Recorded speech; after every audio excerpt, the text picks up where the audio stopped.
আল্লাহ রাসূল কেমন ছিলেন, তার অহংকার ছিল না। দেখেন তো, চিন্তা করে, আল্লাহর নবী একদিন মদিনার বাজারে বের হয়ে গেলেন। মদিনার বাজারে গিয়ে দেখেন, মদিনার বাজারের কর্নারে এক দোকানদার, একজন মানুষ কলা পাতার মধ্যে অথবা ঘাসের মধ্যে বসে রাস্তার কর্নারে বসে সবজি বিক্রি করে। যেই বেচারা বিক্রি করে তার চেহারা কালো, কুচকুচে কালো, হাবশি গোলাম কৃতদাস, গ্রাম থেকে এসেছে, মদিনা শহরে সবজি বিক্রি করবার জন্য এসেছে। দিন শেষ হয়ে সন্ধ্যা গনিয়ে যায়, বেচারার চেহারা উস্কো কুস্কো চুল, আওলা কেশে, পাগল বেশে বসে আছে। তার কাছেও কেউ যায় না, সবজিও কিনে না, দেখতেও সুন্দর না, মাটির মধ্যে বসে বসে বিক্রি করে, কেউ কাছেও যায় না।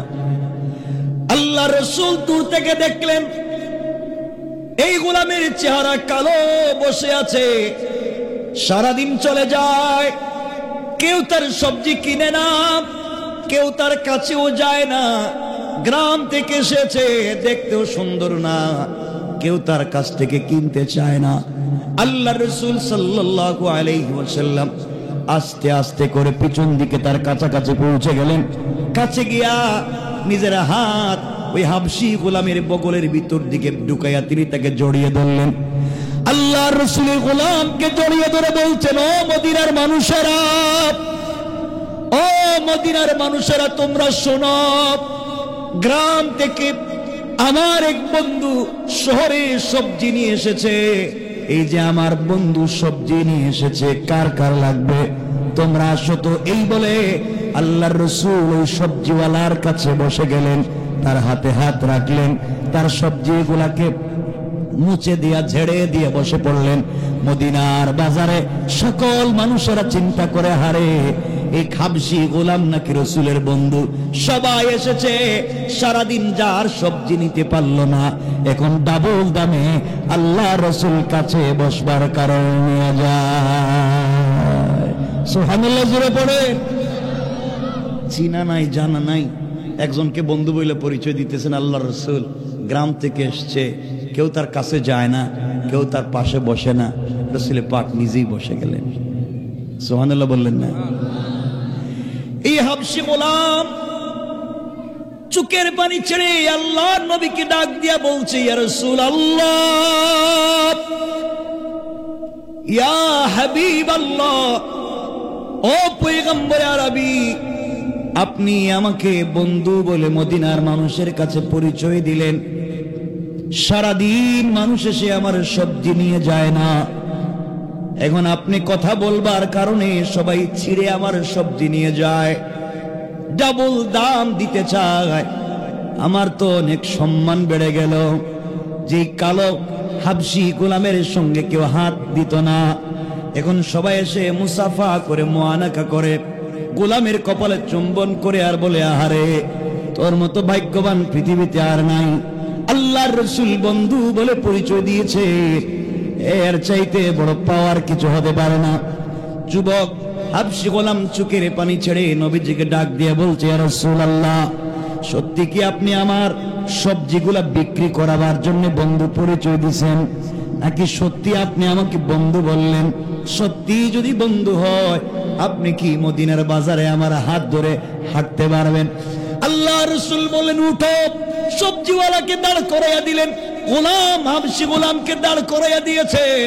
হাতের সঙ্গে হাত রেখে মদিনার বাজারের এক কর্নার থেকে আরেক কর্নারে হেঁটে যায়, আর মদিনার মানুষকে বলে, শোনো রে, আমার বন্ধু গ্রাম থেকে আসছে সবজি বিক্রি করতে, ও কিন্তু আমার বন্ধু, ও কৃতদাস হতে পারে, হাবশি গোলাম হতে পারে, চেহারা কালো হতে পারে, কাপড় ঠিক নাও হতে পারে, চুলগুলা উস্কো কুস্কো হতে পারে, দেখতে সুন্দর নাও হতে পারে, তার দিলের ভিতরে আল্লাহর ভালোবাসা আছে, আমি রাসূলের মহব্বত আছে, আমি তাকে বন্ধু বলে পরিচয় দিলাম। সে যখন রাসূল যখন তার হাত ধরে হাঁটে, গোলাম আল্লাহ রাসূলকে জড়িয়ে ধরে কান্না করে ডাক দিয়া বলেছে, আল্লাহ নবীজি আজ আমাকে বন্ধু বলে পরিচয় দিয়েছে, আজ আমাকে ভালোবাসার নিদর্শন দেখালেন। আয় আল্লাহ, নবীজিকে দুনিয়ায় হারাতে চাই না, আখিরাতেও হারাতে চাই না। আল্লাহ রাসূল বললেন, আমিও তোমাকে ভালোবাসি, তুমিও যেভাবে আমাকে ভালোবাসো আমিও তোমাকে ভালোবাসি। আমিও কথা দিলাম, তুমি যদি চরিত্র ঠিক রেখে চলতে পারো, কিয়ামতের দিনে আমি যেই জান্নাতে যাব তুমিও সেই জান্নাতে আমার সঙ্গে চলে যাবে। সুবহানাল্লাহ, জোরে পড়ে। চিন্তা করে, এক হাবশী গোলাম, এক কৃতদাস, রাসূল বন্ধু বলে পরিচয় দিয়েছেন। আর আজকে অনেক সন্তান আছে, পড়ালেখা করে বড় হয়েছে, বড় চেয়ার অফিসের বস হয়েছে, কিন্তু নিজের বাপকে পরিচয় দেয় না। কথা বলেন না কেন? নিজের বাপকে পরিচয় দেয় না। নিজের বাপ কৃষিকাজ করে, ভ্যান চালায়া মানুষের বাড়িতে কাজ কাম করে তাকে বড় করেছেন, আজকে নিজের বাপকে পরিচয় দিতে চায় না। সে এই যে উনি তার বাপ এ কথা বলতে চায় না। অনেক সন্তান আছে, মা বাপ কষ্ট করে লালন পালন করে, কিন্তু এই সন্তানেরা বড় হয়ে মা বাপকে বৃদ্ধাশ্রমে পাঠিয়ে দেয়। কথা বলেন না কেন? আমার সব থেকে কষ্টের জায়গা হচ্ছে মায়ের 3 আঙ্গুল পেট। এই 3 আঙ্গুল পেটে 5টা 6টা সন্তানের জায়গা হয়। 5টা 6টা সন্তান মাই পেটে ধারণ করে বড় করে, কিন্তু সন্তানেরা বড় হয়ে 5টা 6টা বাড়ি বানায়, কিন্তু বৃদ্ধা মায়ের আর জায়গা হয় না। কথা বলেন না কেন? আজকে ও বাড়ি, কালকে ও বাড়ি, এভাবে থাকতে হয়। নিমক হারাম।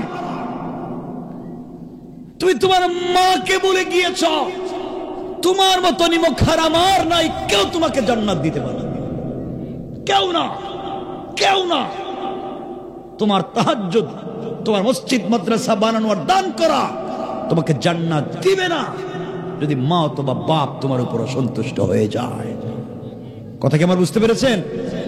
আমার আফসোস হয়,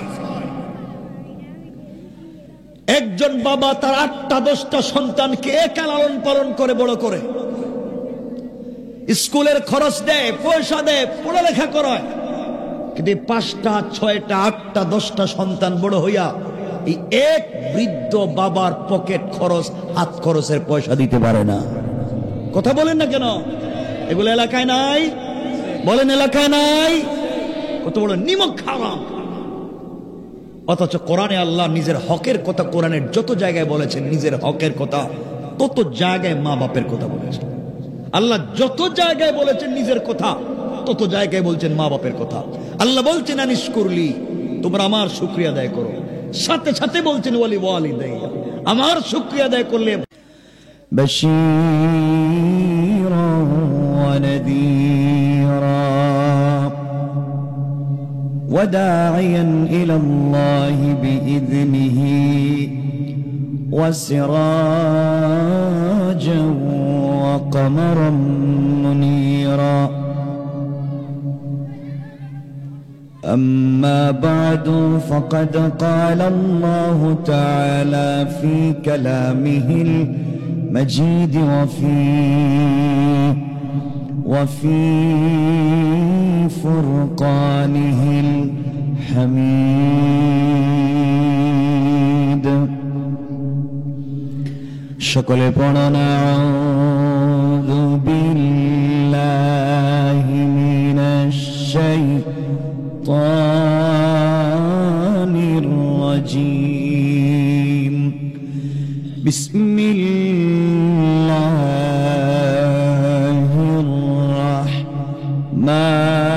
রাহমানির রাহিম।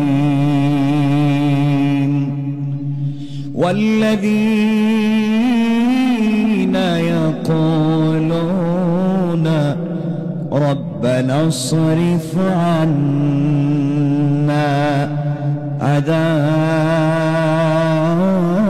جهنم إن عذابها كان غراما।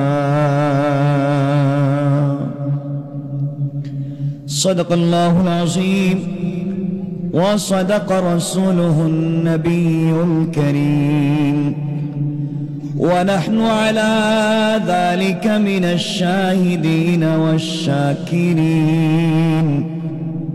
والحمد لله رب العالمين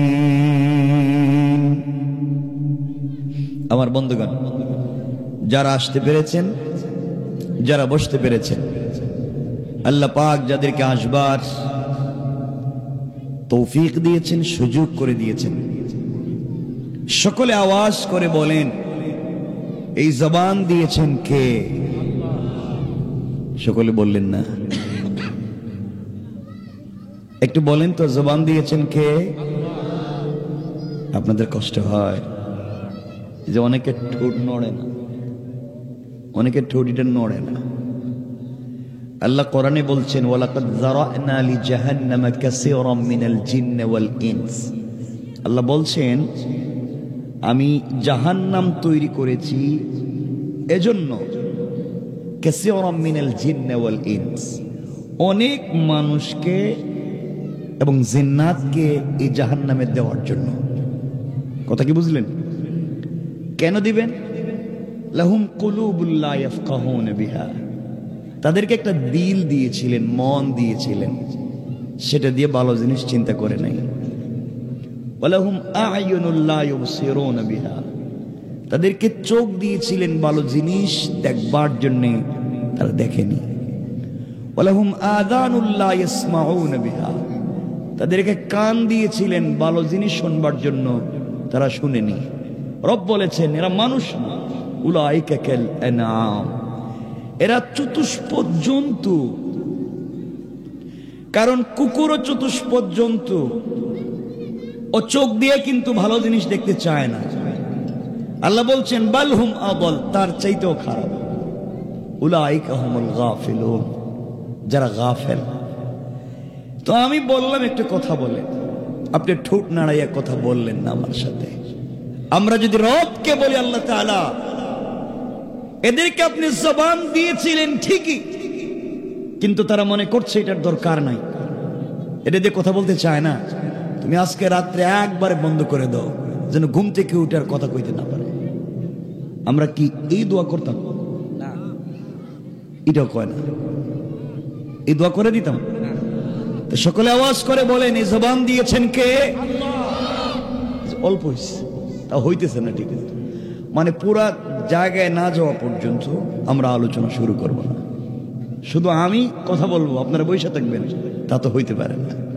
কারণ ভালোবাসা এক পক্ষ থেকে হয় না ভালোবাসতে দুজন লাগে অথবা দুটো পক্ষ লাগে একা একা ভালোবাসা হয়ে ওঠে না কথা বলতে গেলেও দুজন লাগে অথবা দুটো পক্ষ লাগে অনেক মানুষের মধ্যে যদি কেউ একা একা কথা বলে যায় মানুষ তারে পাগল কয় কারণ পাগলেরা নিজে নিজে একা একা কথা বলে তো আপনাদেরকে আমাকে দেখে মনে হচ্ছে যে আমি পাগল আমি কিছু কইতেছেন এদিকে আমি কি পাগল কথা বলা যাবে না তাহলে সকলে আওয়াজ করে বলেন এই জবান দিয়েছেন কে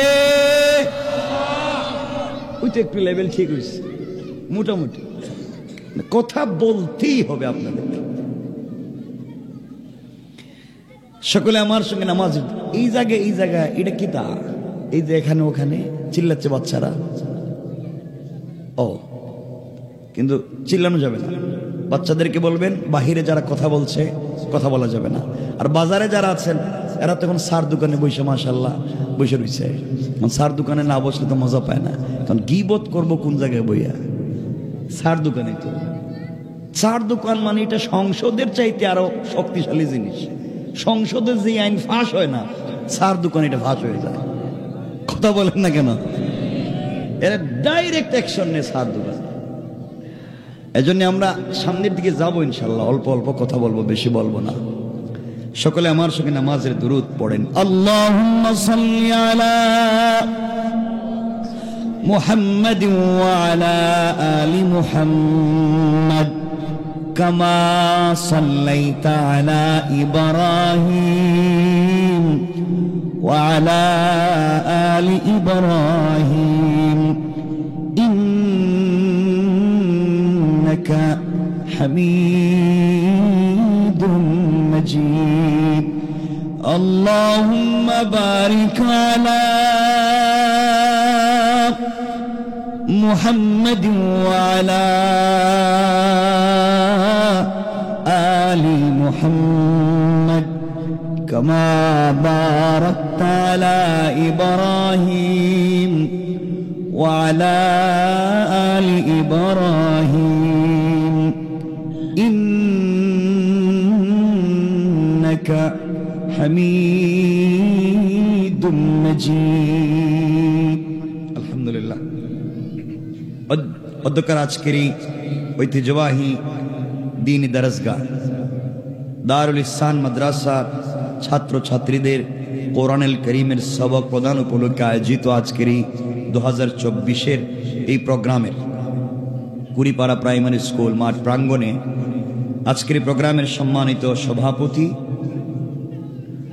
জনাব কারি আব্দুল কাদের সাহেব, সম্মানিত পৃষ্ঠপোষক, উদ্বোধক, প্রধান অতিথি, বিশেষ অতিথিবৃন্দ, অনেক অতিথি, আমন্ত্রিত ওলামায়ে কেরাম, অতিথি তো অনেক, উপস্থিত হযরত বুজুর্গ ওলামায়ে কেরাম, মুরব্বিয়ান আযম, পর্দার অন্তরালে অবস্থানরত আমার সম্মানিত শ্রদ্ধেয় মা ও বোনেরা, আগামী দিনের জাতির দিকপাল, ভবিষ্যৎ জীবনে জাতির কান্ডারি, কলিজার টুকরা ছাত্র তরুণ যুবক বন্ধুগণ, আলোচনার শুরুতে আমার পক্ষ থেকে সকলকে আন্তরিক মুবারকবাদ, শুভেচ্ছা জানিয়ে আল্লাহ পাক রব্বুল ইজ্জত ওয়াল জালালের শাহী দরবারে শুকরগুজার হচ্ছি যে আল্লাহ আমাদেরকে আজকের এই মুবারক দ্বীনি জলসায় একত্রিত করেছেন।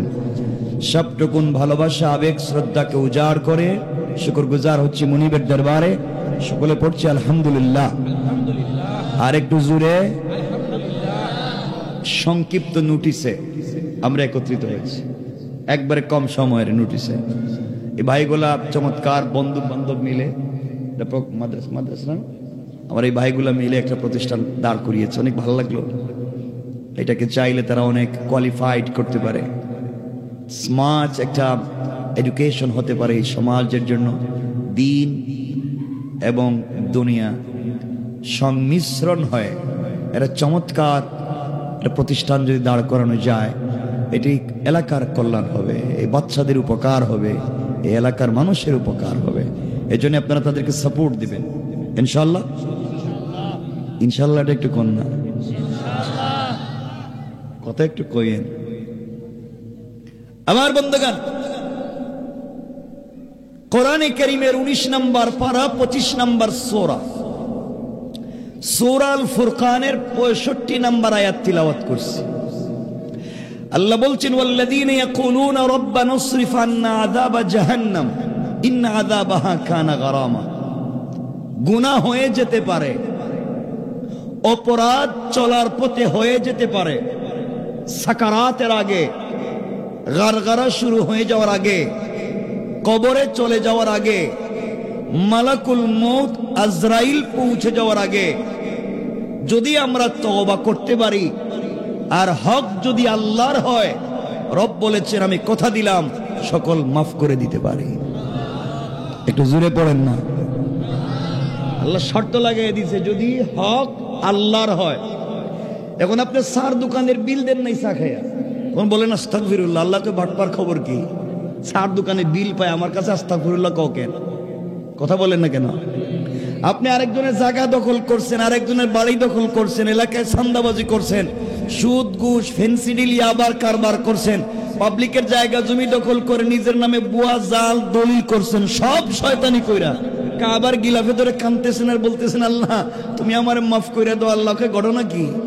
পাবলিক রে ঠকাই এখন আমার কাছে আইসুস কেন? কথা বলেন না কেন? তাহলে বুঝা গেল রব ক্ষমা করবেন যদি তার হক হয়, আর বান্দার হক তার বান্দার কাছ থেকে ক্ষমা নিতে পারলেই রব ক্ষমা করে দেবে। এর পরের আয়াতে আল্লাহ বলছেন ইন্নাহা সাআত মুস্তাকাররাও ওয়া মুকামা। যদি তুমি তওবা না করে কবরে যাও, রব বলেছেন তোমাকে এমন একটা জাহান্নামে দিবেন যেটাকে নির্ধারিত থাকবে শুধু আযাব দিয়ে। আরেক জায়গায় বলছেন আশাদ্দু ওয়া আবকা, তোমার জন্য থাকবে কঠিন শাস্তি যা হবে চিরস্থায়ী। আরেক জায়গায় বলছেন ওয়ালাহুম আযাবুম মুহিন, তোমার জন্য হবে যন্ত্রণাদায়ক অপমানজনক লাঞ্ছনাকর শাস্তি যদি তাওবা না করে কবরে যায়। কথা কি বুঝছেন? আমার কথা বুঝেন নাই? কথা কি বুঝতে পেরেছেন? তাহলে চলার পথে যদি অপরাধ হয়ে যায় ক্ষমা চাইবো কার কাছে? জোরে বলেন কার কাছে? আল্লাহর কাছে। আমার কথা কষ্ট নিয়েন না, শুধু শুনেন 1-2 মিনিট। সমাজ আপনি আমি নষ্ট করে দিয়েছি। সমাজ থেকে আপনি আমি দিনকে উঠিয়ে দিয়েছি। আজ সমাজের কোথাও দিন নাই। কেউ রাগ করবেন না বাবা আমার কথায়, আপনাদের সাথে আমার কোনো দুশ্মনী নাই। ইতিপূর্বে কোনোদিন আসিও নাই, এলাকায় কাউরে চিনিও নাই। এই যে আপনারা আমার সামনে কি অলিয়া অলিয়ার মতো বসে রয়েছেন, দাড়ি টুপি জুব্বা পাঞ্জাবি রুমালও আছে, তসবিও আছে মনে হয় পকেটে, কি আল্লাহর অলির মতো দেখতে মনে হইতেছে। এই যে ভাব ভঙ্গি ধরছেন আল্লাহর অলির মতো, ঘটনা কি? এই ভাব ধরলেন কেন? এই ভাব ভঙ্গি ধরে কই যাইতে চান বাবা? এই ভাব ধরলেই তো জান্নাতে যাওয়া যাবে না। যদি দিলের ভিতরে আদর্শ আর চরিত্র ঠিক না থাকে, ভাব ধরলেই হবে না, নামাজ পড়লেই হবে না। যদি আপনার আমার নামাজ আমাকে অশ্লীলতা থেকে না বাঁচায়, রব বলেছেন ইন্নাস সালাতা তানহা আনিল ফাহশাই ওয়াল মুনকার। নামাজ তো নামাজি ব্যক্তিকে অশ্লীলতা থেকে বাঁচাবার কথা ছিল। এখন দেখা যায় নামাজও পড়ে সুদও খায়। কথা কয় না কেন? বলেন আছে না নাই? তাইলে বেচারারে কি নামাজ তারে বাঁচাইছে? কথা বলে না কেন? দেখা যায় নামাজও পড়ে গ্রামের পঞ্চায়েতের বিচার করতে 500 টাকা পাইলে পুরো বিচার শুদ্ধ খায়া ফেলা। কথা বলেন। তাহলে নামাজে কাজ হইছে? কাজ হইছে? রব বলেছেন এই নামাজ দিয়ে তো জান্নাতে যাওয়া যাবে না।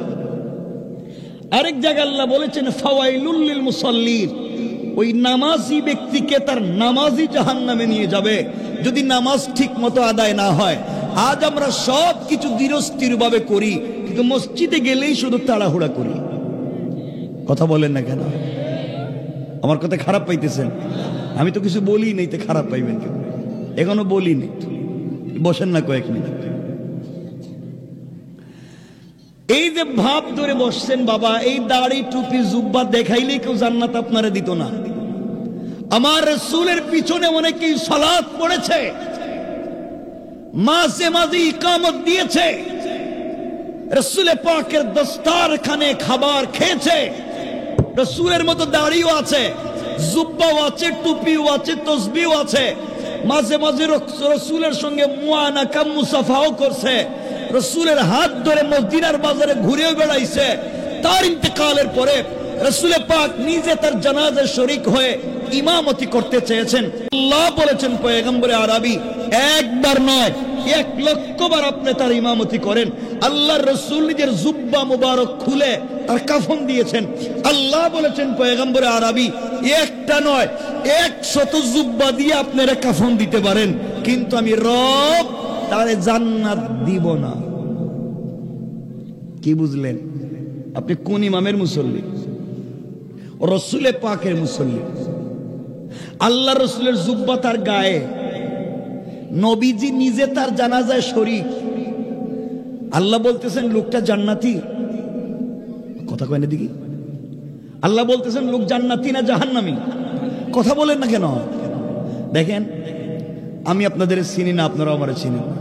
আমি জীবনে এভাবে কথা বলি না যে একা একা। এটা একটা ক্লাস, আপনারা আমার সাথে কথা বলতে হবে। না বলা পর্যন্ত আবার বলবো। আমি যতক্ষণ দেখবো একজনেরও ঠুট নড়ে না ওই কথা আবার বলবো, কারণ না বুঝা পর্যন্ত ছাড়তাম না। রাসূলের পাকও কথা বলতেন। কিয়ামতের দিন আল্লাহ যদি আমারে বলে কিরে গোলাম, ওখানে যে কথা বলতে গেছিলে সময় তো খাইলি, কিন্তু আমার বান্দা বুঝলো কিনা একবারও জিগাইলে না, আমি এই বিপদে পড়তে চাই না। এজন্য দায়িত্ব আদায় না করা পর্যন্ত ছাড়তাম না। এজন্য কথা না বলা পর্যন্ত কাজ হইতো। কথা কি বুঝছেন? আল্লাহ বলছেন লোকটা জান্নাতি না জাহান্নামী? সবাই বলেন, আবার বলেন। লোকটা নামাজ পড়তো না? বলেন নামাজ পড়তো না? দাড়ি ছিল না, পাঞ্জাবি ছিল না, রাসূলের মুসল্লি ছিল না, রাসূলের জুব্বা ছিল না, রাসূল নিজে তার জানাজা ছিলেন না। এত বরকত পাওয়ার পরেও লোকটা জান্নাতে না জাহান্নামে? অপরাধ তার বাহিরের বেশভূষা ঠিকই ছিল, কিন্তু ভিতরের বিশ্বাস ঠিক ছিল না। অর্থাৎ ভিতরে যে জিনিস লালন করত তা বাহিরে প্রকাশ করত না, আর বাহিরে যে জিনিস প্রকাশ করে ওই জিনিসের বিশ্বাস ভিতরে ছিল না। অর্থাৎ ভিতর আর বাহির মিল ছিল না। যার নাম মুনাফিক, রাসূলের মুসল্লি হইয়াও জাহান্নামী, দাড়িও ছিল, নামাজও ছিল, তসবিহও ছিল, জুব্বাও ছিল, কিন্তু ভিতরের বিশ্বাসটা ঠিক ছিল না, এই জন্য জাহান্নামী। আপনাদেরকেও দেখতে তো বাহিরে ওলিয়া ওলিয়ার মতো মনে হইতেছে, দাড়িও আছে, জুব্বা টুপি সবই তো ঠিক আছে, ভিতরের বিশ্বাস যদি ঠিক না থাকে, এই ব্যক্তি মুসলমান হলেই জান্নাতে যাওয়া যাবে? বলেন যাবে? যাবে না। রাসূলের অনেক সাহাবী ছিলেন, কাপড় ছিল না। এক কাপড় স্ত্রী পরলে স্বামী গর্তে লুকাইয়া থাকতেন, স্বামী পরলে স্ত্রী গর্তের ভিতরে বসে থাকতেন। কাপড় একটা, কোনো কাপড় নাই, থাকবার ঘর নাই, খাওয়ার মতো জিনিস নাই। রব তাদেরকে জান্নাতের ফয়সালা করে দিয়েছে, কারণ তাদের বাহিরে কিছুই নাই, দিলটা বড় ভালো ছিল। এই জন্য রব কোরআনে বলছেন, আমি তোমাদের বাহিরের বেশভূষার পরীক্ষা নিব না, আমি পরীক্ষা নিব দিলের। ওয়ামতাহানাল্লাহু কুলুবাহুম লিত্তাকওয়া, আমি তো দিলের পরীক্ষা নিব। যার দিল ভালো তার দুনিয়া ভালো, যার দিল ভালো, কাপড় থাকলে কি আর না থাকলে কি, তসবিহ থাকলে কি আর না থাকলে কি, পাগড়ি থাকলে কি আর না থাকলে কি, দিল ঠিক তো তার জান্নাতের রাস্তা ঠিক। সুবহানাল্লাহ। তাহলে আমাদের কাজ কি শুধু টুপি পাগড়ির ডিজাইন করা আর চরিত্র ঠিক করা? কথা বলেন না কেন? আমাদের চরিত্র ঠিক আছে তো? কি ওলিয়া ওলিয়া ঠিক আছে, তাহলে এলাকায় চান্দাবাজি করে কেডা? এলাকায় সুদের কারবার করে কে? বাজারে ওজনে কম দেয় কে? হ্যাঁ, তারা বলে আসে না, কেটা কয় তারা আসে না এখনো। ভাই বেশি বলবো না, আপনাদের উপকার হবে, মনে থাকবে আজকে কি কয়া গেলাম। সুযোগ থাকলে একটু আসেন না সামনে, ওই যে দাঁড়ায় থাকলে হবে না, হয়তো চলে যাইবেন গা, নাইলে বসতে হবে। একটু সামনে আসেন, ওই যে জায়গা একটু করে দেন না পিছনে, ওখানে জায়গা একটু। এই ভাই, এই যে ভাই এখানে আসো। কি তা এমু কি কয় ভাই? এই যে ভাই আসো না, তুমি এটা শ্বশুর বাড়ির থেকে পাইছো নি যৌতুক, তুমি আইও না দেখি। মাশাআল্লাহ, এই তো জায়গা হয়ে যাচ্ছে ভাই। এই যে ভাই আসো না, আসো না, ফাঁকা জায়গাটা দেখি একটা আসো না, ওদের পিছনে তাকাও কেন, আসো। মাশাআল্লাহ, এই তো সুন্দর হয়ে যেতেছে।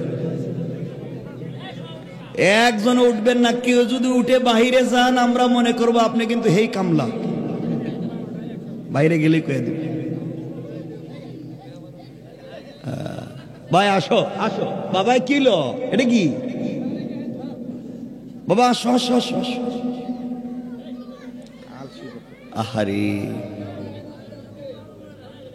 ভাই আসেন না, একটু নড়াচড়া করেন। এই তো বাবারি উঠতে চায়, মাশাআল্লাহ। মানুষের বসার জায়গা করে দিবেন না। আমার বন্ধুগণ, কথাগুলো দিল দিয়া শুনেন। সমাজ আপনি আমি কেমনে নষ্ট করছি।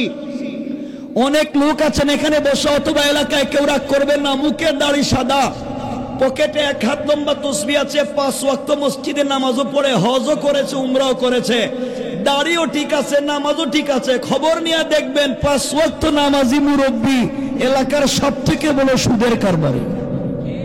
কথা বলেন না কেন? এগুলো আছে না নাই? তোমার নামাজ দিয়ে কি লাভ?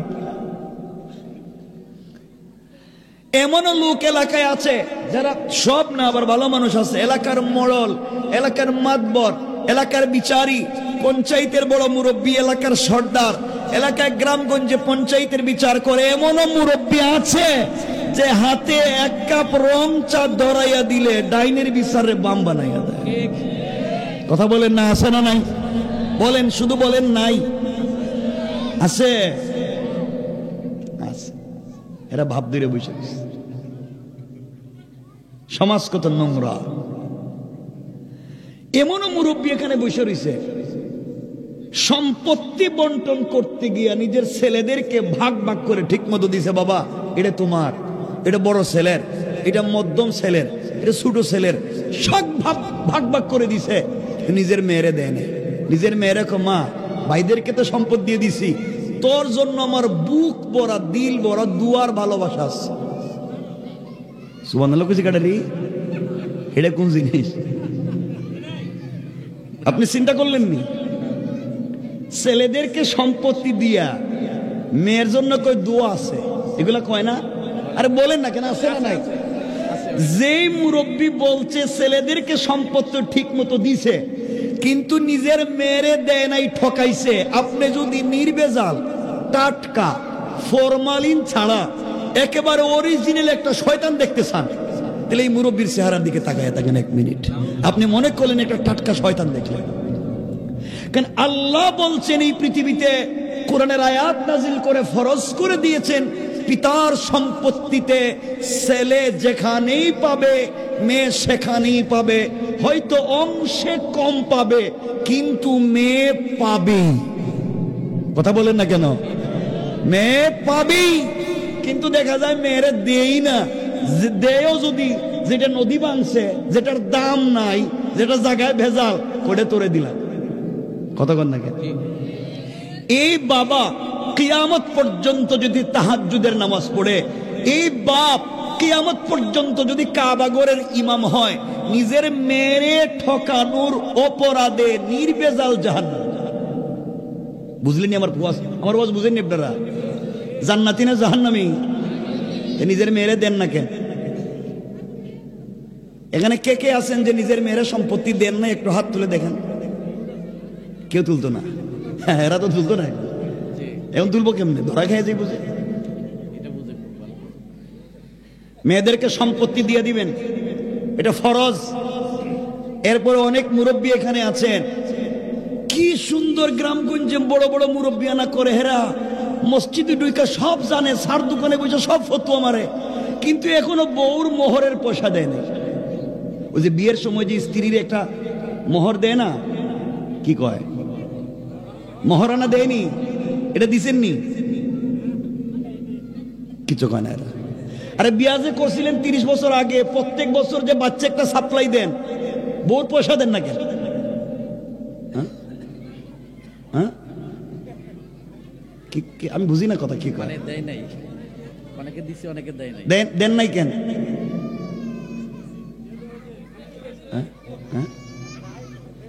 দেন নাই কেন বাবা? এটা তো নামাজ রোজার মতো ফরজ, এটা নিয়ে ঢং করার কিছু না।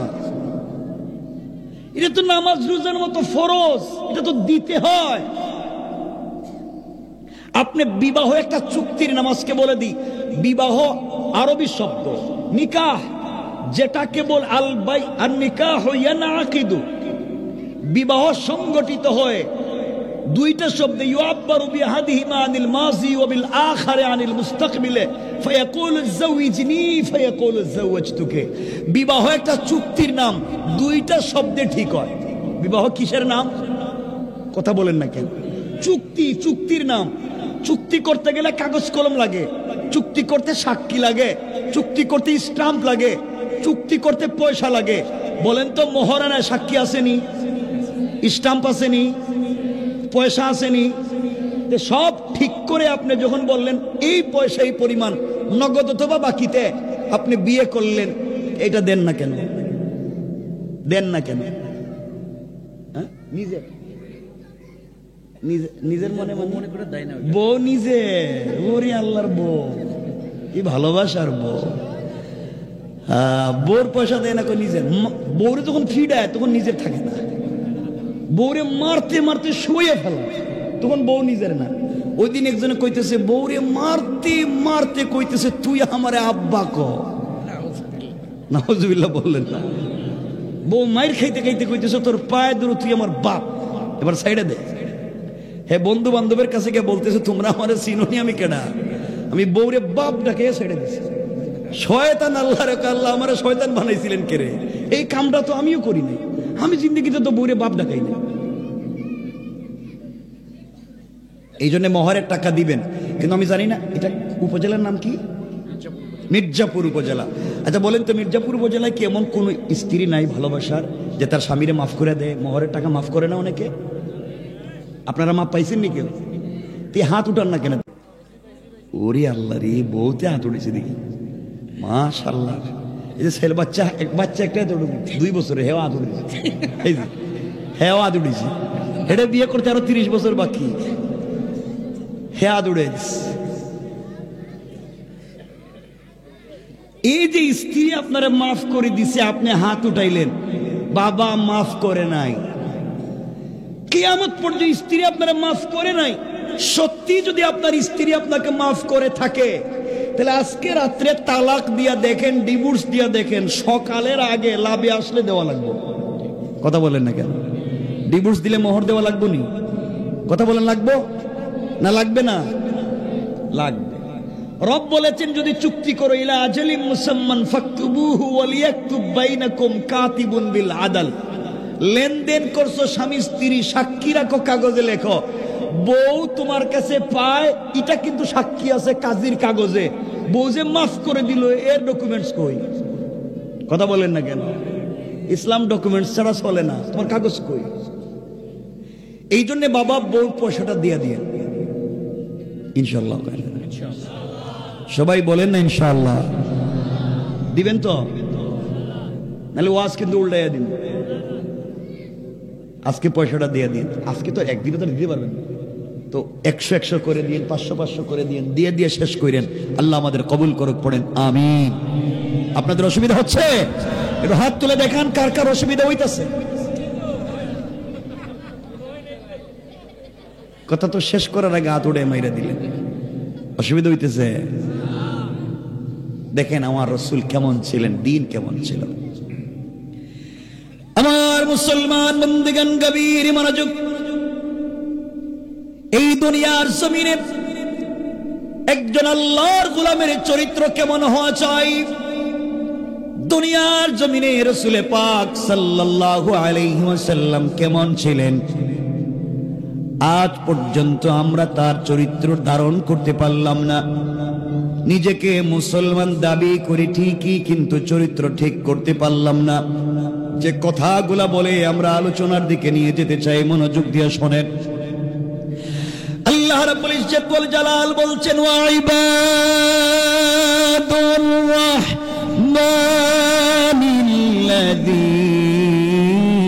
ইয়ামশুনা আলাল আরদি হাওনা। আল্লাহ রাব্বুল ইজ্জত ওয়াল জালাল বলছেন, মুসলমানেরা এই দুনিয়ার জমিনে যারা আমি আল্লাহর গোলাম দাবি করবে, আশিক রাসূল দাবি করবে, আমি আল্লাহর গোলাম নিজেকে মনে করবে, বান্দারে আল্লাহর গোলামের 1 নম্বর গুণ হলো আমার গোলাম দুনিয়ার জমিনে চলার পথে কোনোদিন অহংকার করতে পারে না। কি করতে পারে না? বলে না কথা, কি করতে পারবে না? অহংকার করা যাবে না।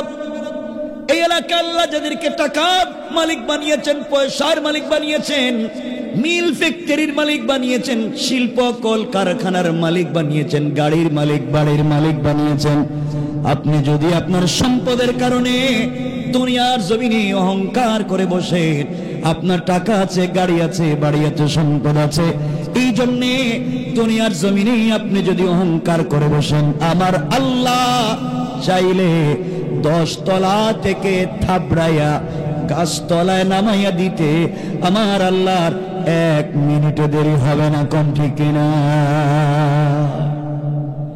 আর আপনি যদি অহংকার ছেড়ে দিতে পারেন, নিজেকে মাটির সঙ্গে মিশিয়ে দিতে পারেন, দুনিয়ার জমিনে নিজেকে ছোট করে ফেলতে পারেন, আমার আল্লাহ চাইলে গাছতলা থেকে, বাঁশতলা থেকে কান ধরে 10 তলার মালিক বানাইয়া দিতে আমার আল্লাহর 1 মিনিটও দেরি হবে না। কোন ঠিক কিনা?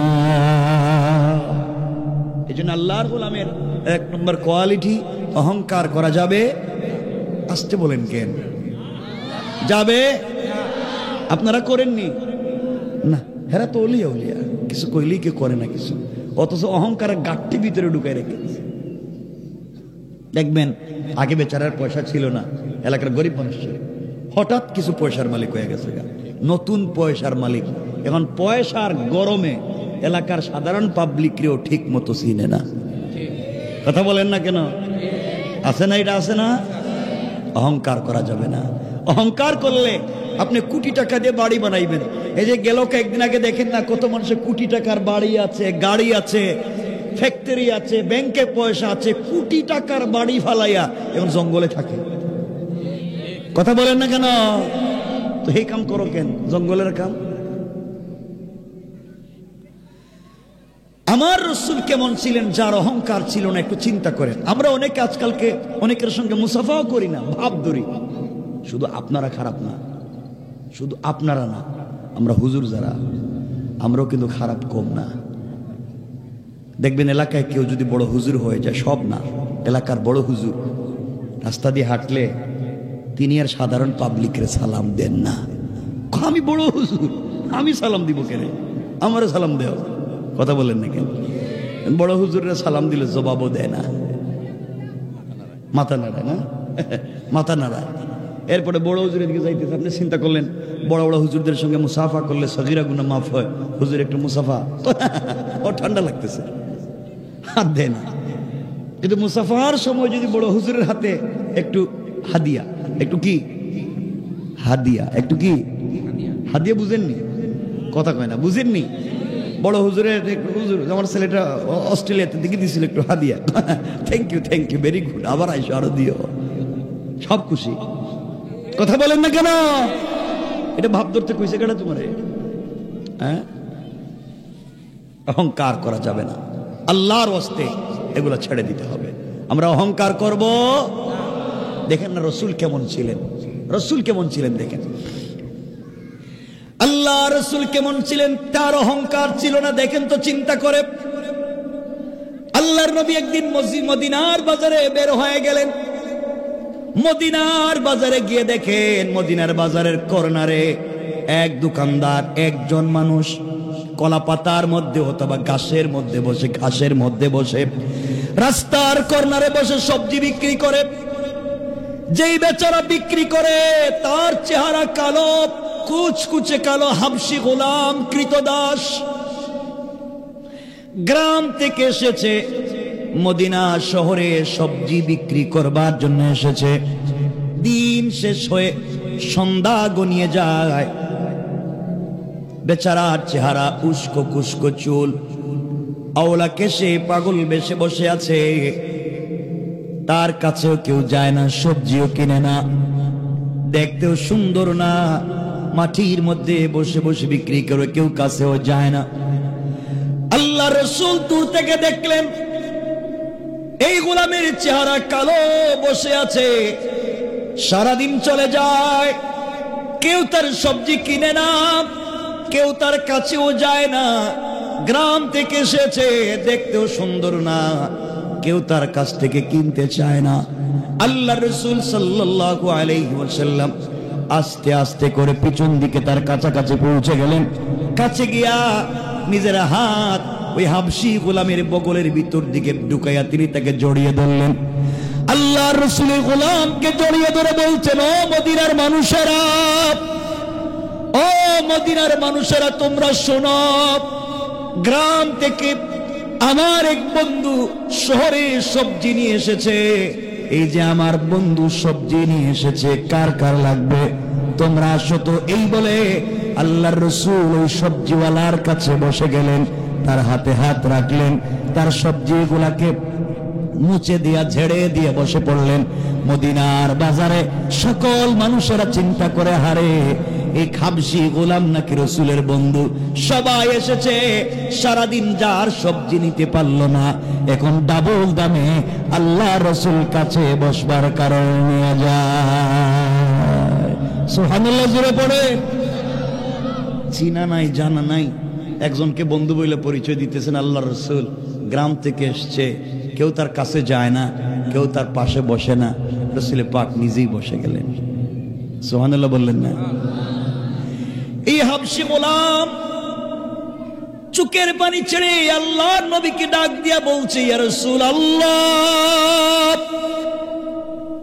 ইয়া হাবিবাল্লাহ, ও পয়গম্বর আরবি, আপনি আমাকে বন্ধু বলে মদিনার মানুষের কাছে পরিচয় দিলেন।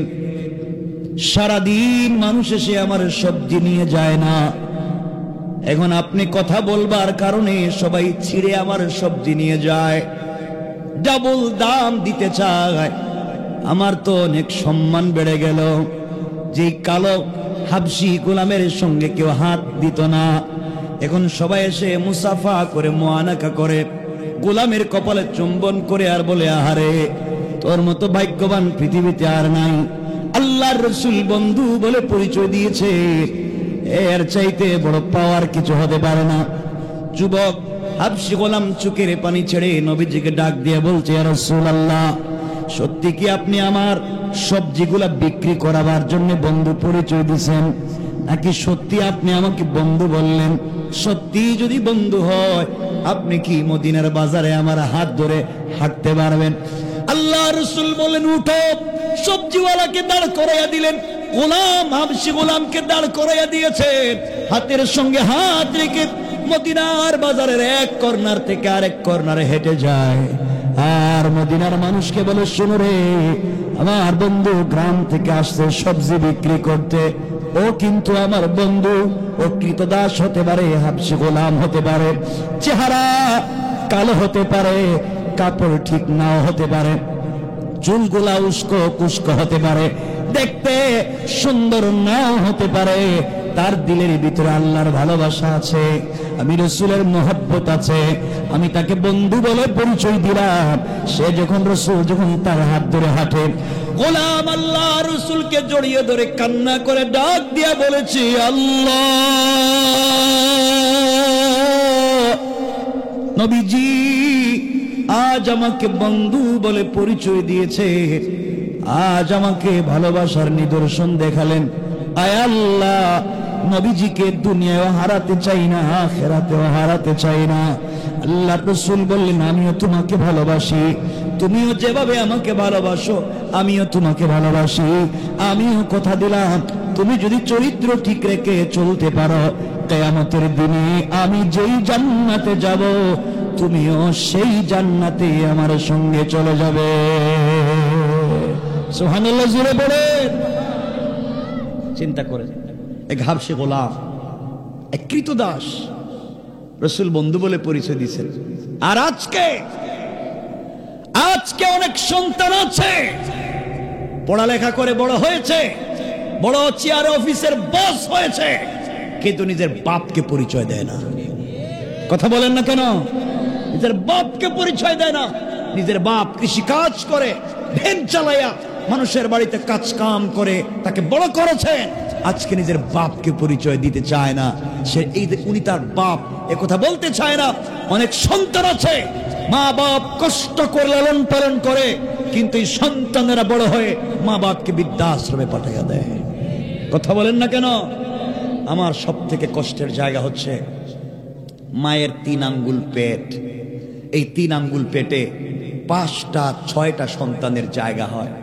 5টা 6টা সন্তান মাই পেটে ধারণ করে বড় করে, কিন্তু সন্তানেরা বড় হয়ে 5টা 6টা বাড়ি বানায়, কিন্তু বৃদ্ধা মায়ের আর জায়গা হয় না। কথা বলেন না কেন? আজকে ও বাড়ি, কালকে ও বাড়ি, এভাবে থাকতে হয়। নিমক হারাম। তুমি তোমার মাকে বলে গিয়েছ, তোমার মতো নিমক হারাম আর নাই, কেউ তোমাকে জান্নাত দিতে পারবে না, কেউ না, কেউ না। তোমার তাহাজ্জুদ, তোমার মসজিদ মাদ্রাসা বানানো আর দান করা তোমাকে জান্নাত দিবে না, যদি মা অথবা বাপ তোমার উপর সন্তুষ্ট হয়ে যায়। কথা কি আমার বুঝতে পেরেছেন? আমার আফসোস হয়, একজন বাবা তার 8টা 10টা সন্তানকে একা লালন পালন করে বড় করে, স্কুলের খরচ দেয়, পয়সা দেয়, পড়ালেখা করায়, কিন্তু 5টা 6টা 8টা 10টা সন্তান বড় হইয়া এই এক বৃদ্ধ বাবার পকেট খরচ, হাত খরচের পয়সা দিতে পারে না। কথা বলেন না কেন? এগুলো এলাকায় নাই? বলেন এলাকায় নাই? কত বড় নিমক হারাম। অথচ কোরআনে আল্লাহ নিজের হকের কথা, কোরআনের যত জায়গায় বলেছেন নিজের হকের কথা, তত জায়গায় মা বাপের কথা বলেছেন। আল্লাহ যত জায়গায় বলেছেন নিজের কথা, তত জায়গায় বলছেন মা বাপের কথা। আল্লাহ বলছেন আনিস করলি, তোমরা আমার শুকরিয়া আদায় করো। সাথে সাথে বলছেন ওয়ালি ওয়ালিদাইয়া, আমার শুকরিয়া আদায় করলে মা বাপের করো। আল্লাহ বলছেন ওয়াকাদা রাব্বুকা আল্লা তা'বুদু ইল্লা ইয়্যাহ, ইবাদত করো একমাত্র আমার, ওয়াবিল ওয়ালিদাইনি ইহসানা, আর ইহসান করো মা বাপের। আল্লাহু আকবার বলেন না?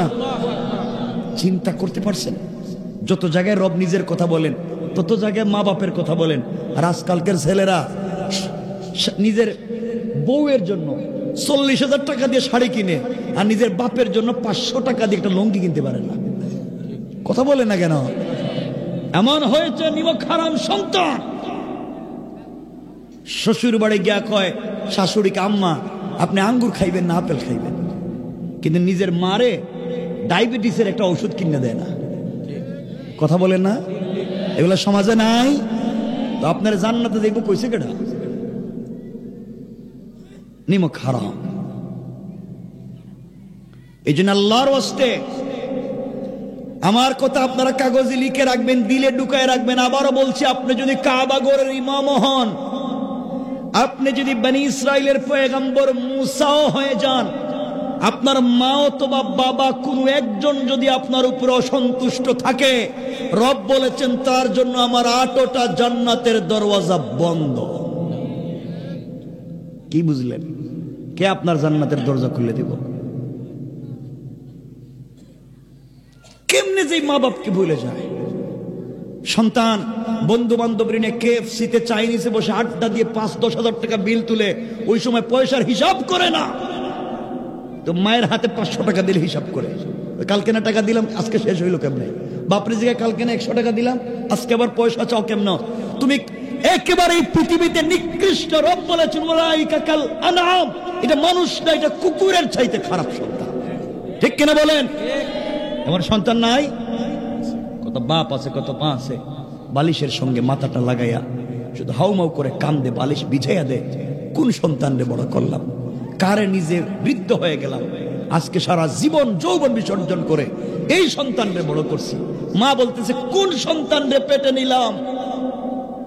ঈদের সময় মায়েকে একটা কাপড় দিতে পারে না, কাপড় নিয়ে যায় শ্বশুর বাড়ি।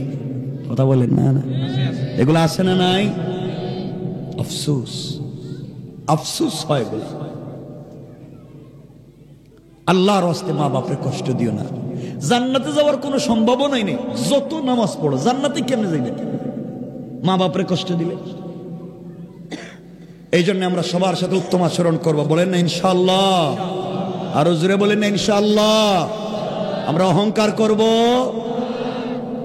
দেখবেন বাড়িতে ঘরে গেলে যেই রুমটা সুন্দর পরিপাটি, এই রুমে ছেলে তার বউরি নিয়ে থাকে, আর যেই রুমটা ভাঙ্গা ঠিকঠাক নাই, ওই রুমে মারে দেয়, বাপরে দেয়। কথা বলেন না কেন? এদেরকে তো ইচ্ছা মতো ফিরানো দরকার। এদেরকে বাইছে থেকে লাভ কি?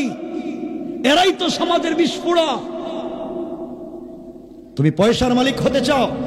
আমি বলছি, আমি গোটা দুনিয়া ঘুরাইয়া বলছি, পয়সার মালিক হতে চাও, ইজ্জতের জিন্দেগি যদি চাও, মা বাপকে ইজ্জত করো, তাদের হক আদায় করো, তাদের চাহিদা পূরণ করো। রাসূল বলেছেন মরার আগে ইজ্জত আর পয়সা ওরা না বানাইয়া কবরে দিবেন না। আল্লাহু আকবার বলেন। কেন জানি মা বাপরে সন্তান দেখতে পারে না।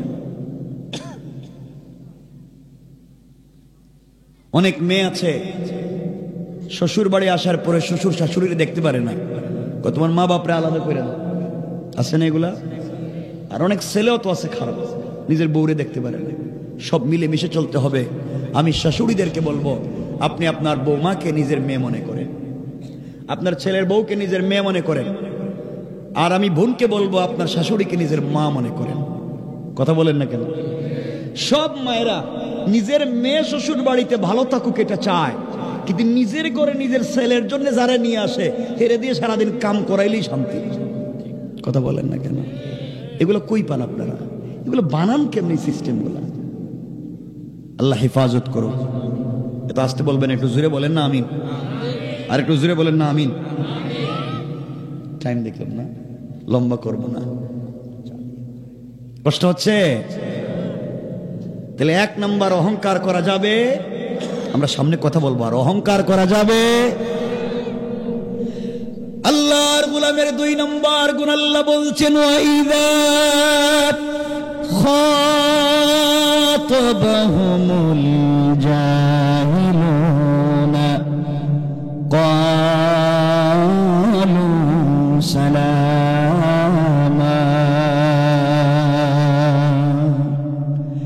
আল্লাহ রাব্বুল ইজ্জত ওয়াল জালাল বলছেন, মুসলমানেরা, এই দুনিয়ার জমিনে যারা আমি আল্লাহর গোলাম দাবি করবে, আশিক রাসূল দাবি করবে, আমি আল্লাহর গোলাম নিজেকে মনে করবে, বান্দারে, আল্লাহর গোলামের 2 নম্বর গুণ হলো আমার গোলাম কাউকে গালি দিবে না। আমার গোলামকে কেউ গালি দিলে গালির জবাব দিবে না, গীবত শিকায়াত সমালোচনা করলে জবাব দিবে না, আমার গোলামের বিরুদ্ধে তুহমত দিলে আমার গোলাম জবাব দিতে চাইবে না, বরং আমি আল্লাহর গোলাম যদি কেউ নিজেকে দাবি করে, আমার গোলামকে কেউ গালি দিলে গালির জবাবে গালি না দেয়া, ওই বান্দার জন্য শান্তি আর সালামতির দোয়া করে যায়। পড়েন সুবহানাল্লাহ। আল্লাহর গোলামের 2 নম্বর গুণ গালি দেওয়া। তো আসতে বলেন কেন বাবা, জোরে বলেন না, গালি দেওয়া আমরা দেইনি। আমরা কিছু থেকে বাইরে আয় দেখি তুই কার বাপ। গালি দেওয়া যাবে না, কথাগুলো দিল দিয়ে শোনেন, গালি দেওয়া যাবে না।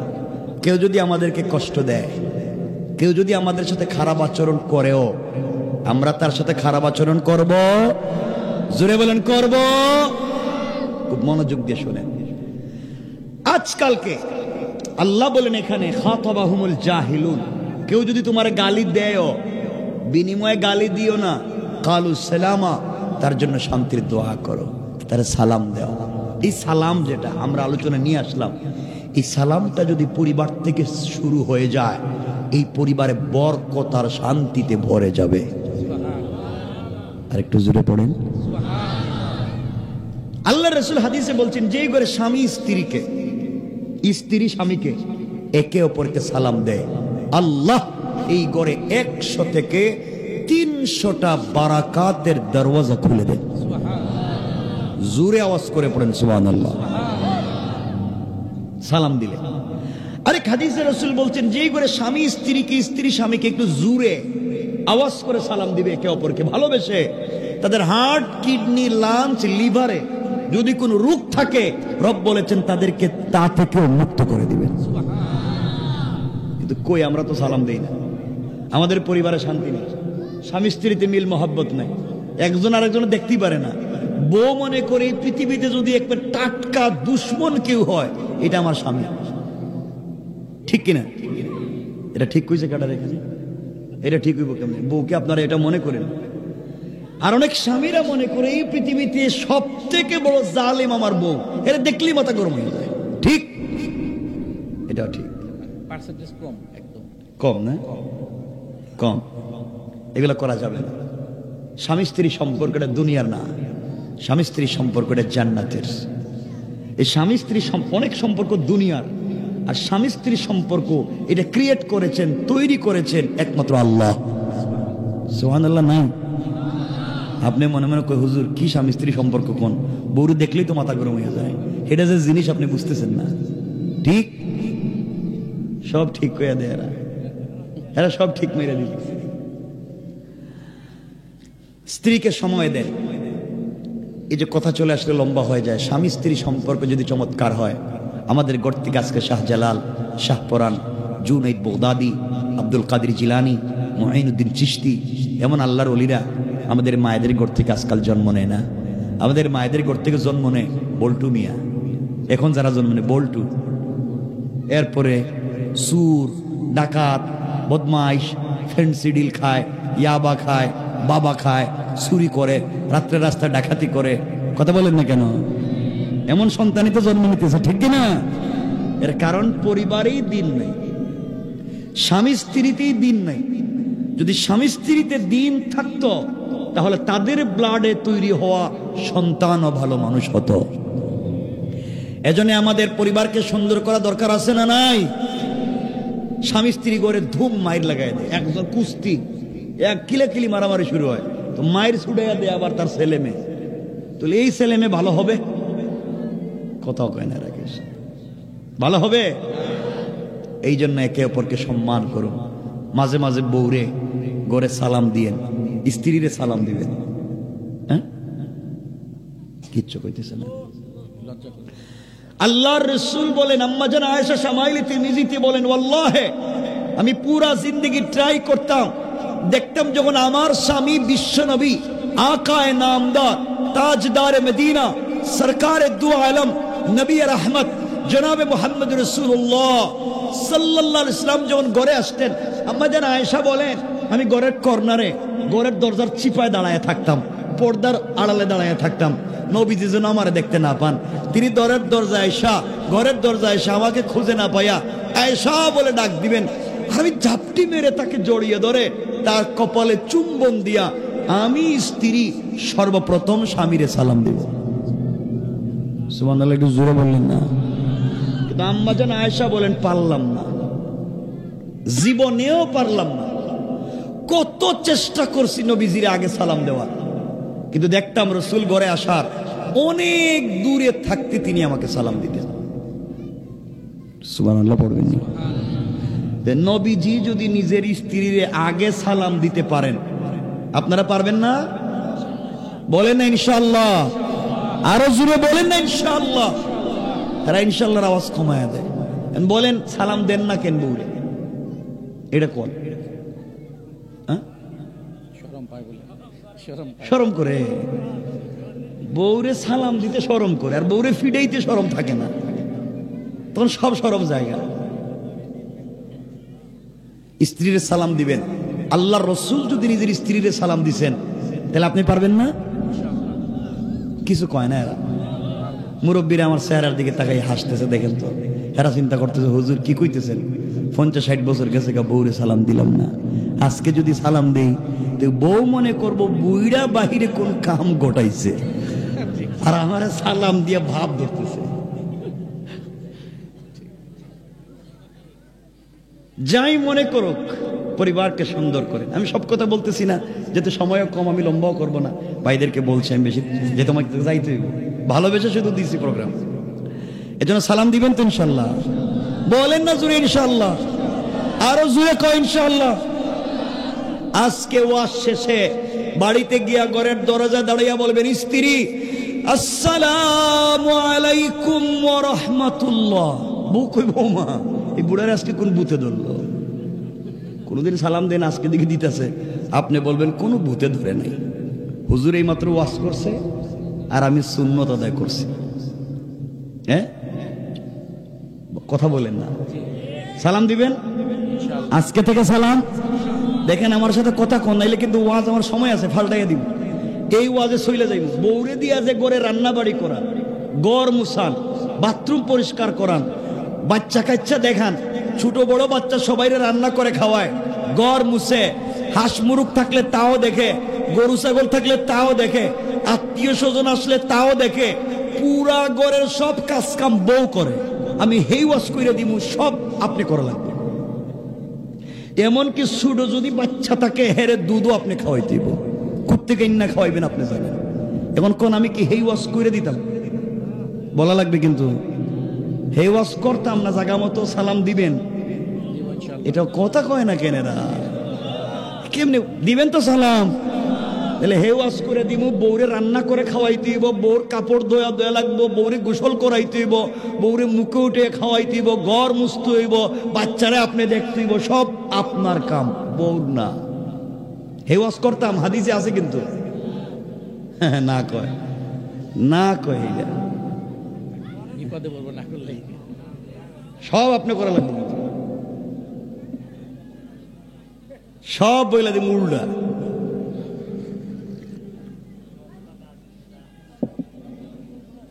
এজন্য আমার বন্ধুগণ, আল্লাহর ওয়াস্তে কাজ করবেন না। এই জন্য আমার বন্ধুগণ, কথাগুলা দিল দিয়ে শুনেন কি বলতে চাই, কি বলতে চাই, কথাগুলা দিল দিয়ে শোনেন।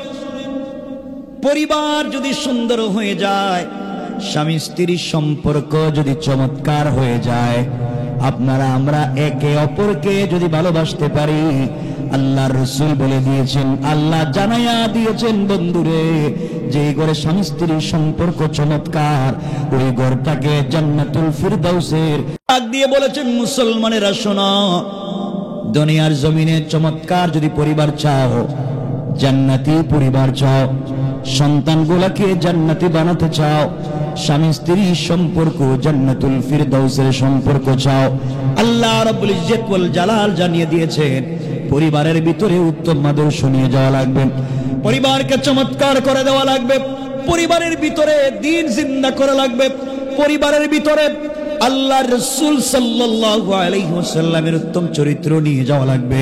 যেই পরিবারের ভিতরে রাসূলের আদর্শ পৌঁছে যাবে, আল্লাহ রাব্বুল ইজ্জত ওয়াল জালাল আমার রাসূলকে জানিয়ে দিয়েছেন, বন্ধুরে পরিবারের ভিতরে দ্বীন জিন্দা করো। সকল মুসলমানদেরকে জানিয়ে দাও পরিবারের ভিতরে দ্বীন জিন্দা করে দিতে। এরপরও চলার পথে যদি ভুল হয়ে যায়, চলার পথে যদি গুনাহ হয়ে যায়, আল্লাহ রাব্বুল ইজ্জত ওয়াল জালাল বলছেন, ওয়াল্লাযীনা ইয়াকুলুনা রব্বানা সরিফ আন্না আযাব জাহান্নাম ইন্না আযাবাহা কানা গরামা।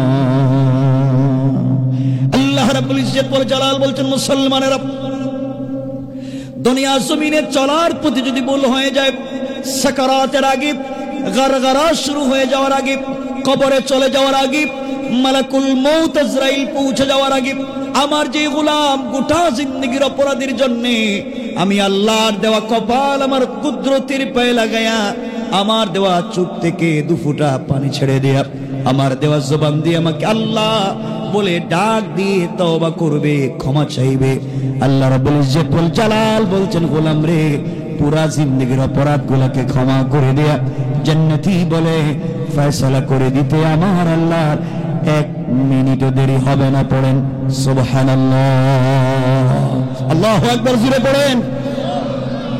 কথা কি বুঝতে পারলেন? সুতরাং চলার পথে আপনার আমার গুনাহ হয়ে যেতেই পারে, আমরা ভুল করে ফেলতেই পারি, কিন্তু সবথেকে বড় ভুল হচ্ছে ভুল হয়ে যাওয়ার পরে ভুল স্বীকার করে তওবা না করা। ভুল হয়ে যেতেই পারে, কিন্তু স্বীকার করে তওবা যদি করতে পারি, রব কোরআনে কারীমে বলছেন, ইন্নাল্লাহা ইউহিব্বুত তাওয়াবিন ওয়া ইউহিব্বুল মুতাতাহহিরিন।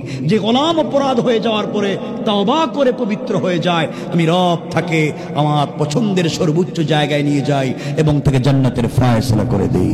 আওয়াজ করে পড়েন না সুবহান। আমরা লম্বা করব না, ভাই কে আছে? আমি বেশি কথা বল, ভাইদেরকেও আমি উঠে যাব কয়েক মিনিট, খুব বেশি কথা নয়। কথা কি বুঝতে পেরেছেন আমার? এতক্ষণের আলোচনায় বুঝাতে চাইলাম, সমাজ বিকারগ্রস্ত হয়ে যেতে পারে, আমরা ভুল পথে চলে যেতে পারি, আমরা অন্যায় পথে চলে যেতে পারি। মনে রাখবেন, চলার পথে যদি মনে করি হাসবি আল্লাহ, একমাত্র কেবলমাত্র শুধুমাত্র আল্লাহ আমার জন্য যথেষ্ট, পৃথিবীর কেউ তোমার আমার ক্ষতি করবার কোনো সুযোগ, আওয়াজ করে বলেন সুযোগ। আপনাদেরকে যে কথার দিকে নিয়ে যেতে চাই, খুব সংক্ষেপে বলবো। অপরাধ হয়ে যেতে পারে, ক্ষমা করে দিবেন কে? আপনারা যুবকদেরকে বলছি, ভাই তোমরা কি করেছো? হয়তো নামাজ পড়ো নাই, সালাত ঠিক মতো পড়তে পারো নাই, হয়তো জেনা করে ফেলেছো, হয়তো কবিরা গুনাহ করে ফেলেছো। তোমরা কেন ইয়াবা মাদকাসক্ত হবা? তোমরা কেন গাঁজা ফ্যান্সি ডিল ধরবা? তোমরা কেন চুরি ডাকাতি বাটপারি বদমাইশি করবা? সব ছেড়ে দাও, রবের দিকে ফিরে আসো। রব বলেছেন, বান্দা পৃথিবীতে আমি না তোকে নিজের হাত দিয়ে বানাইছি, কে তোকে ধোঁকা দিয়েছে আমার মতো মহান রব থেকে ভিন্ন পথে চলে যাওয়ার জন্য? রব বলেছেন, ইয়া আইয়ুহাল ইনসান মা গাররাকা বিরাব্বিকাল কারীম। এই মানুষ কে তোকে ধোঁকা দিয়েছে আমার মতো মহান রব থেকে? অথচ আল্লাযী খালাকাকা, আমি তোকে সৃষ্টি করেছি, আমি তোকে বানিয়েছি, তুই চিন্তা করিস না, ভুল পথে যাস না, কেউ তোকে বিকারগ্রস্ত করবে না, কেউ তোকে বিপদে ফেলতে পারবে না, যদি তুমি আমার কাছে তওবা করে ফিরে আসো। রব বললাম, পৃথিবীর সকল তোমার বিরুদ্ধে চলে যেতে পারে, তোমার পক্ষে কেউ না থাকলেও আওয়াজ করে বলেন, আমার আপনার পক্ষে থাকবেন কে? আমার আপনার পক্ষে থাকবেন একমাত্র আল্লাহ। এই পথেই আপনাকে আমাকে যেতে হবে। খুব সংক্ষেপ কথাটা শুনবেন। আমার বন্ধুগণ, কথাগুলো দিল দিয়া শুনেন কি বলতে চাই, খুব সংক্ষেপ করে শুনবেন।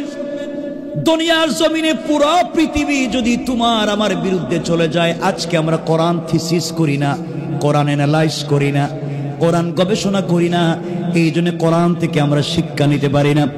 আল্লাহ রাব্বুল ইজ্জত ওয়াল জালাল কোরআনে কারীমের 13 নম্বর পারা 14 নম্বর সূরা সূরা ইব্রাহিমের প্রথম দিকে আল্লাহ বলেছেন, প্রথম আয়াতে আল্লাহ বলছেন আলিফ লাম রা কিতাবুন আনজালনাহু ইলাইকা লিতুখরিজান নাসা মিনাজ যুলুমাতি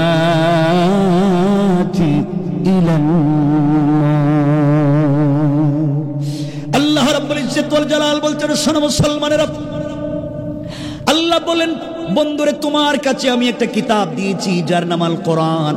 এই কিতাবের কাজ কি? এই কিতাব দিয়ে আপনি কিতাবিস কবজ দিবেন। এই কিতাব দিয়ে কি আপনি শুধু শবে বরাত আর শবে কদরে খতম পড়বেন? এই কোরআন দিয়ে কি কেউ মারা গেলে তার বাড়িতে 10 জন মিলে খতম পড়বেন? এই কোরআন দিয়ে কি রমজানুল মুবারকে তারাবিহের সালাত পড়বেন?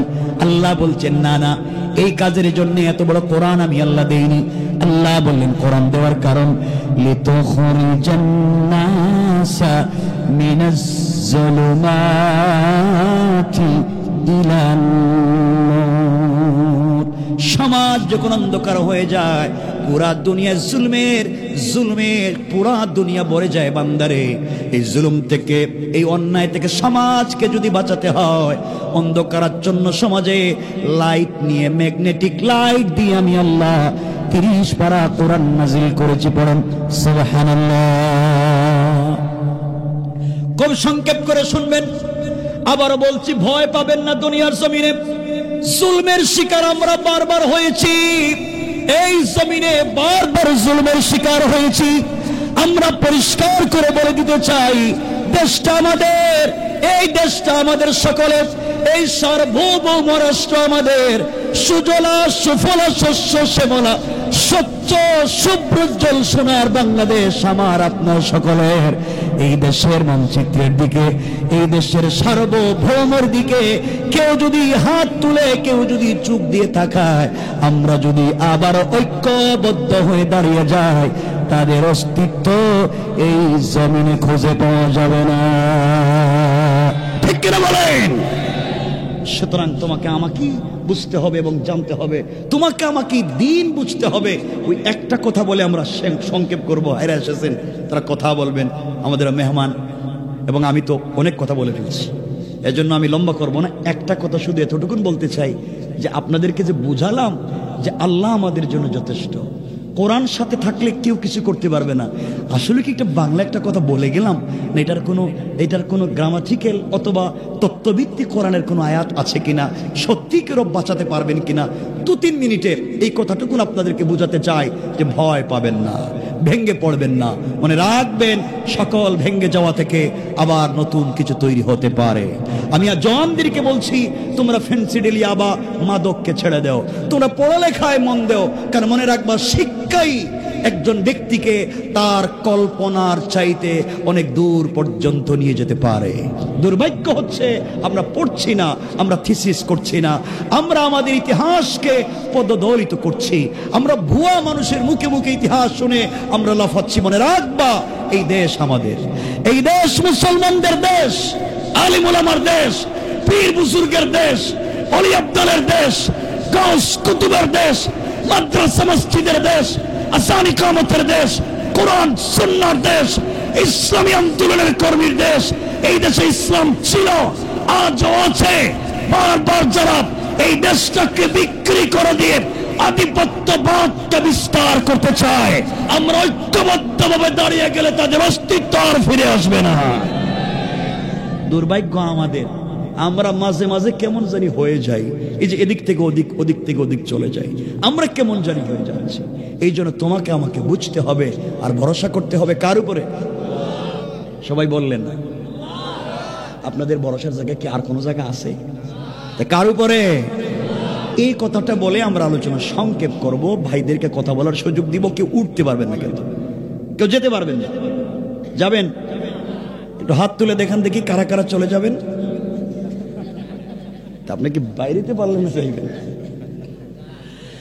আমার বন্ধুগণ, কতটা সংক্ষেপ করে শুনেন কি বলতে চাই। আমরা ঘটনা বলবো না, শুধু বুঝাবো যে কোরআন যদি সত্যি বলি, আল্লাহ হাসবি আল্লাহ, আল্লাহ আমার জন্য যথেষ্ট, এই কথা বললে সত্যি কি আল্লাহ আমাকে বাঁচাবেন? ছোট্ট করে বলি, আল্লাহর রাসূল সাল্লাল্লাহু আলাইহি ওয়াসাল্লাম যেদিন হিজরত করে মক্কা থেকে মদিনায় যাবেন, আমরা ঘটনার দিকে যাব না, গভীর রজনীতে জিবরিল আমিন হাজির হয়ে গেলেন, আল্লাহর রাসূলকে ঘুম থেকে উঠালেন আর বলছেন, ইয়া রাসূলুল্লাহ, ইয়া হাবিবাল্লাহ, পয়গম্বরে আরবি, আপনি ঘুম থেকে উঠে যান, আপনাকে হিজরত করতে হবে, এলাকা ছেড়ে দিতে হবে, ইয়াসরিবের দিকে যাওয়া লাগবে, খেজুর বাগানের দিকে যাওয়া লাগবে, মদিনার দিকে যাওয়া লাগবে। আল্লাহর রাসূল উঠে গেলেন, নিজের বিছানায় নিজের চাচাতো ভাই আলীকে শুইয়ে দিলেন, মানুষের আমানত তার কাছে দিয়ে বললেন, আলী, এই মক্কার মানুষ আমাকে দুই চোখ দিয়ে দেখতে পারে না, আমাকে মেরে ফেলতে চায়, কিন্তু তাদের আমানত একমাত্র আমার কাছেই রাখে, কারণ বিশ্বাস করে আমি তাদের ধর্মের বিরুদ্ধে যতই কথা বলি, পৃথিবীতে আমানতদার একমাত্র এখনো আমি জিন্দা। সুতরাং রাত্রবেলা আমাকে মারতে চায়, দিনের বেলা আমার কাছে আমানত রাখে, তোমার কাছে আমানত দিয়ে গেলাম, ওগুলা তুমি সকালবেলা পৌঁছে দিও।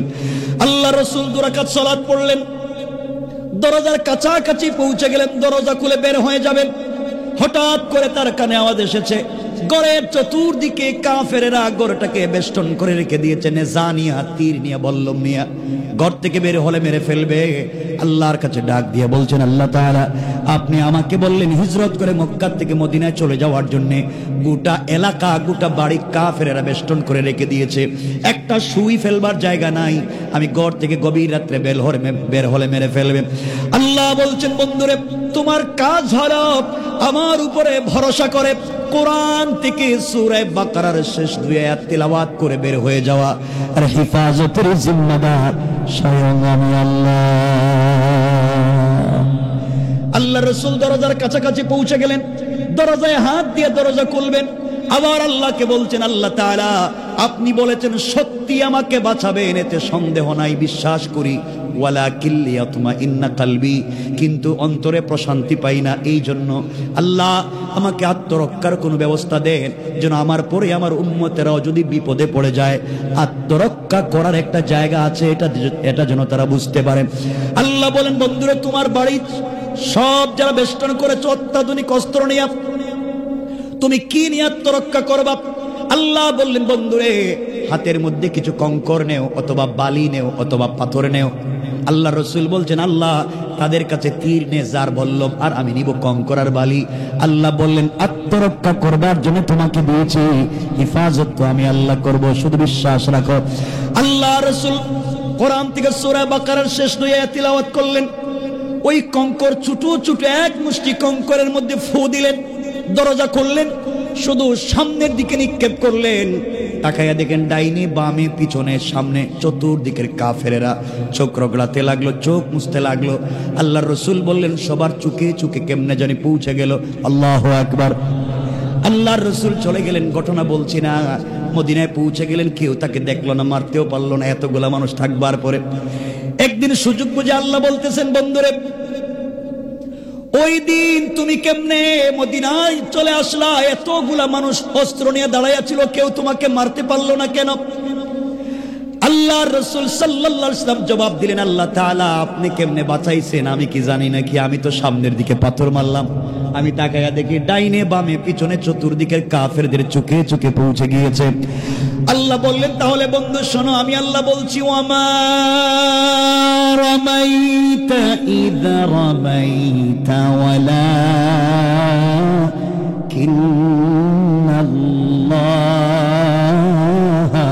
রামা। বন্ধুরে, তুমি যখন পাথরগুলা নিক্ষেপ করেছো আমার উপরে ভরসা করে, তুমি ছাড়া সকল কাফেররা তোমাকে মেরে ফেলতে চায়, বিশ্বাস আমার উপরে করে দরজা খুলেছো, পাথর যখন নিক্ষেপ করেছো তোমার হাত থাকে নাই, আমি আল্লাহর কুদরতের হাত হয়ে গিয়েছে, আর আমি আল্লাহ তাআলা আমার হাত দিয়া সকল কাফেরদের চোখে চোখে পৌঁছে দিয়েছি। বলুন সুবহানাল্লাহ, আল্লাহু আকবার।